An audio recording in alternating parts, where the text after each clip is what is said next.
Rosamond, a little girl of about 7 years old, was walking with her mother in the streets of London. As she passed along, she looked in at the windows of several shops, and she saw a great variety of different sorts of things of which she did not know the use or even the names. She wished to stop and look at them, but there was a great number of people in the streets, and a great many carts and carriages and wheelbarrows, and she was afraid to let go her mother's hand. "Oh, mother, how happy I should be," said she, as she passed a toy shop, "if I had all these pretty things." "What? All? Do you wish for them all, Rosamond?" "Yes, mamma, all." As she spoke, they came to a milliner's shop. The windows were hung with ribbons and lace and festoons of artificial flowers. "Oh, mamma, what beautiful roses! Won't you buy some of them?" "No, my dear." "Why?" "Because I don't want them, my dear." They went a little farther, and they came to another shop which caught Rosamond's eye. It was a jeweller's shop, and there were a great many pretty baubles ranged in drawers behind glass. "Mamma, you'll buy some of these?" "Which of them, Rosamond?" "Which? I don't know which, but any of them, for they are all pretty." "Yes, they are all pretty, but of what use would they be to me?" "Use? Oh, I'm sure you could find some use or other, if you would only buy them first." "But I would rather find out the use first." Rosamond was very sorry that her mother wanted nothing. Presently, however, they came to a shop which appeared to her far more beautiful than the rest. It was a chemist's shop, but she did not know that. "Oh, mother! Oh!" cried she, pulling her mother's hand. "Look, look! Blue, green, red, yellow, and purple. Oh, mamma, what beautiful things! Won't you buy some of these?" Still, her mother answered as before. "What use would they be to me, Rosamond?" "You might put flowers in them, mamma, and they would look so pretty on the chimney-piece. I wish I had one of them." "You have a flower vase," said her mother, "and that is not for flowers." "But I could use it for a flower vase, mamma, you know." "Perhaps if you were to see it nearer, if you were to examine it, you might be disappointed." "No, indeed, I'm sure I should not. I should like it exceedingly."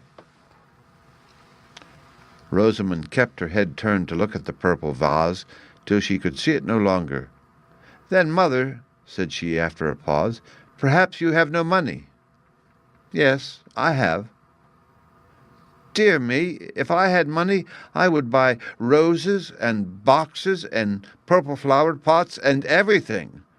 Rosamond was obliged to pause in the midst of her speech. "Oh, mamma, would you stop a minute for me? I have got a stone in my shoe. It hurts me very much." "How comes there to be a stone in your shoe?" "Because of this great hole, mamma. It comes in there. My shoes are quite worn out. I wish you'd be so very good as to give me another pair." "Nay, Rosamond, but I have not money enough to buy shoes and flower-pots and boxes and everything." Rosamond thought that was a great pity, but now her foot, which had been hurt by the stone, began to give her so much pain that she was obliged to hop every other step, and she could think of nothing else. They came to a shoemaker's shop soon afterwards. There, mamma, there are shoes. There are little shoes that would just fit me, and you know shoes would be really of use to me." "Yes, so they would, Rosamond. Come in." She followed her mother into the shop. Mr. Sole, the shoemaker, had a great many customers, and his shop was full, so they were obliged to wait. "Well, Rosamond," said her mother, "you don't think this shop so pretty as the rest?" "No, not nearly. It's black and dark, and there are nothing but shoes all around, and besides there's a very disagreeable smell." "That smell is the smell of new leather." "Is it?" "Oh," said Rosamond, looking around. "There is a pair of little shoes. They'll just fit me, I'm sure."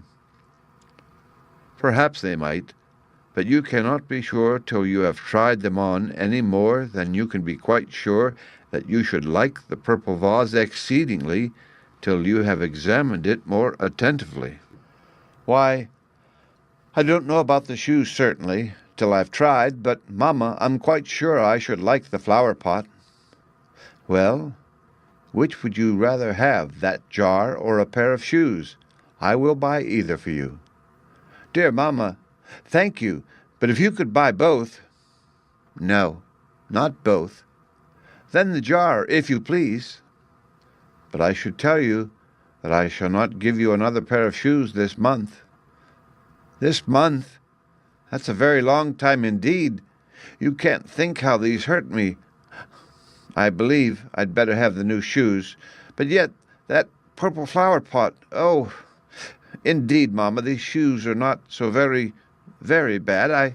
I think I might wear them a little longer, and the month will soon be over. I think I can make them last to the end of the month, can't I? Don't you think so, Mamma?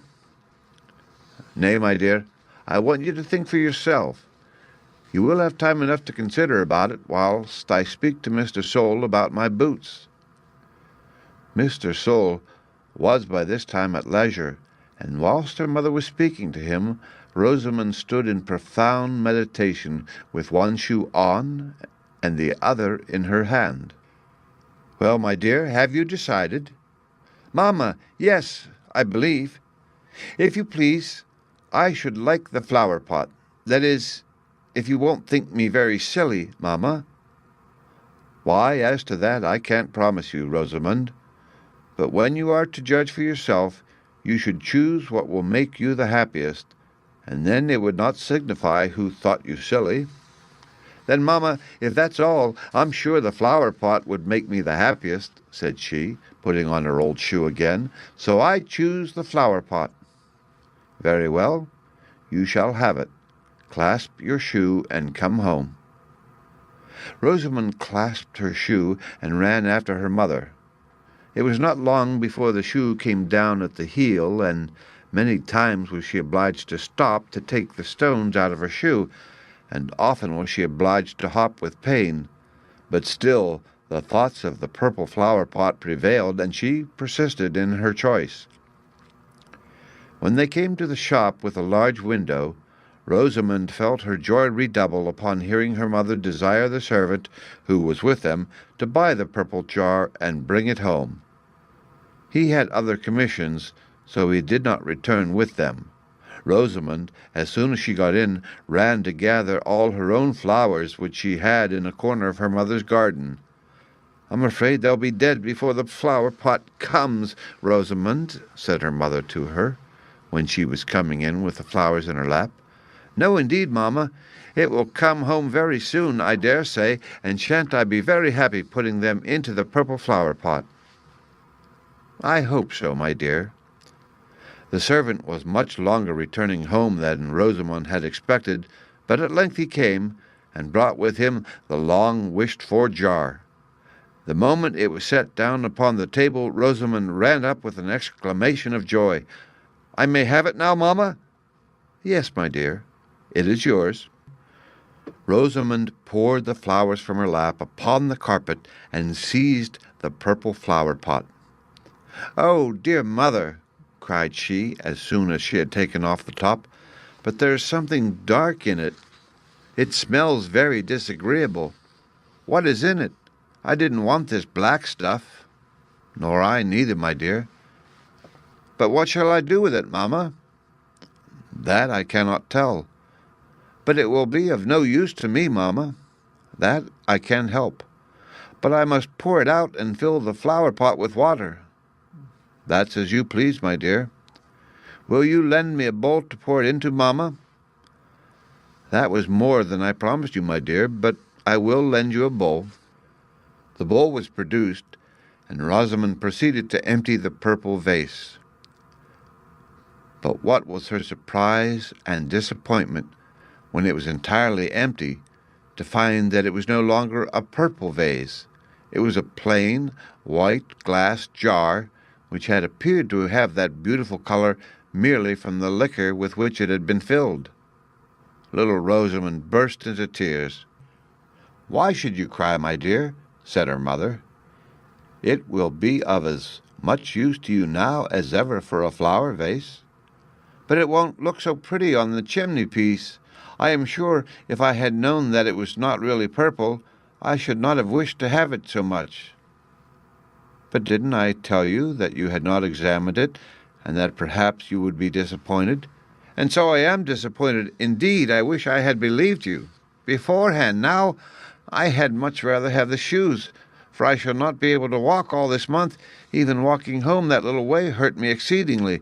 Mamma, I'll give you the flower pot back again, and that purple stuff and all, if you'll only give me the shoes."